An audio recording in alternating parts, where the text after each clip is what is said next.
মহাদেবের সাথে অভিমান করে দেবী পার্বতী আত্মবিলীন হয়ে গেলেন।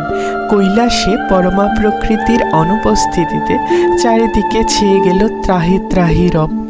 দেখা দিল অনাহার মহামারী দুর্ভিক্ষ, ভূমি ফেটে চৌচির, উধাও হয়ে গেল সকল ধনধান ঐশ্বর্য বৈভব। দেব মানব দানবের এহেন করুণ অবস্থায় বিচলিত অস্থির মগ্ন মহাদেব যাত্রা করলেন ভিক্ষার উদ্দেশ্যে।